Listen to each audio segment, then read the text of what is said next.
kalau ngaku beriman ya harus bersyariat, mengamalkan syariat. Lah sekarang bagaimana mungkin orang mengatakan saya mah turunan Rasul, teu salat gitu nanaon. Ini ada kejadian. Saya dipanggil oleh ulama di Majalengka. Kemudian dia cerita sebelumnya, sehari sebelumnya ada kedatangan Habib yang pada saat waktunya sholat diajak sholat oleh kiai tersebut karena dekat dengan masjid. Ayo Habib kita sholat asar. Ente we nu sholat, Habib mah teu sholat kita nanaon tetap asup ka surga. Duh lamun hareupeun aing digablok gitu. Punten ya. Saya terus terang, saya tidak setuju dengan ungkapan orang seperti itu. Tidak benar ngaku turunan Rasul tapi ternyata apalagi ngaku-ngaku. Gitu kan? Apalagi ngaku. Yang benar pun para sadah, sayyid, syarif tetap wajib sholat.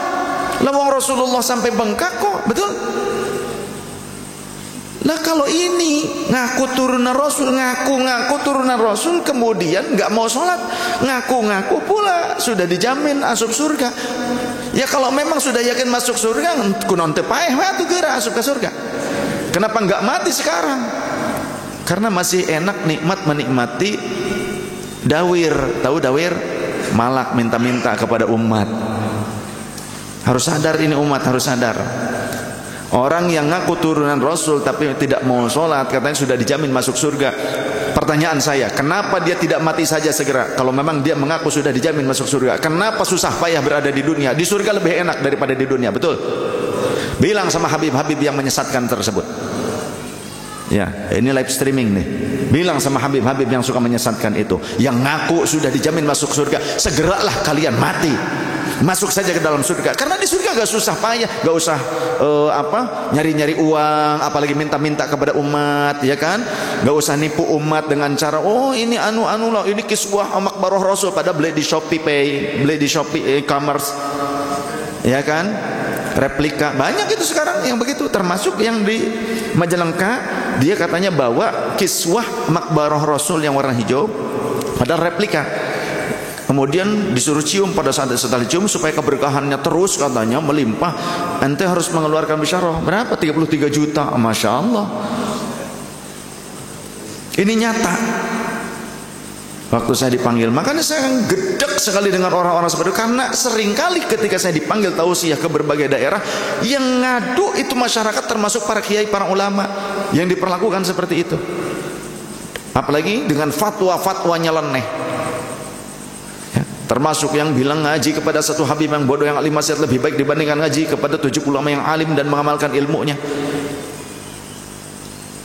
Saya tantang orang yang seperti itu. Ayo baca kitab, gitulah, ya kan? Ayo baca kitab. Bisa enggak? Jangan-jangan baca kitab dari kiri ke kanan. Jangan sok-sok. Kita buktikan saja. Jangan cuma doktrin di tengah-tengah masyarakat. Ini banyak. Masyarakat ini harus diberikan treatment supaya apa? Supaya akal sehatnya masih tetap waras. Ya, jangan mau didoktrin-doktrin doang. Ngaji yang benar lah, dari dulu ke ulama, zuriyah Rasul, wali songo, tuh sayyid, syarif, keturunan Rasul. Mereka nggak ngajarin seperti itu. Mereka ngajarinnya ilmu, ngaji, akhlak mulia, fikih, tariqah, tasawuf, tauhid, Quran, tafsir, ya kan? Maulana Syekh Syarif Hidayatullah Sultanul Aulia, tafsir Jalalain diajarkan. Tuh. Kemudian juga Al-Hikam. Ngaji aja udah. Ngaji. Jangan gampang dibodohi. Kalau mau dibodohi ya berarti sama-sama orang bodoh. Saya ke Bukhara, tempatnya para cendekiawan termasuk Imam Bukhari di sana, para wali, para ulama yang ahli hadis, ahli fikih, fuqaha di sana. Di Bukhara nggak ada fatwa begitu, nggak ada. Nggak ada tuh. Orang malas gawe, malas kerja, ingin cari uang dengan cara menundukkan umat, dawir-dawir dengan dalih saya ini turunan Rasul, kalian harus nurut. Nggak ada di Bukhara, nggak ada.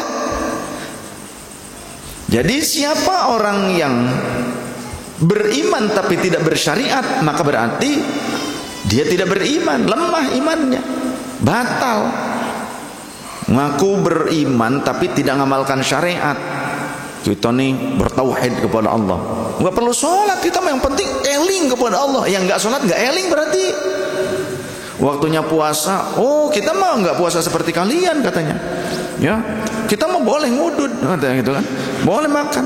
Yang penting kita nih puasa nafsu katanya. Itu nggak puasa nafsunya. Kata Gusti Allah, jangan makan, jangan minum, jangan ngudud gitu kan. Tetap saja nafsunya ngelawan, ngeberontak kepada Allah, apalagi kepada pemerintah yang sah di negeri kita Indonesia. Betul. Ke Gusti Allah aja ngelawan.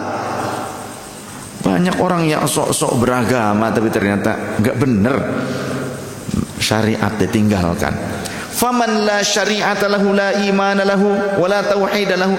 Dan siapa yang tidak bersyariat, maka sesungguhnya tidak ada iman dan tauhid pada dirinya. Bohong dia ngaku beriman, ngaku bertauhid.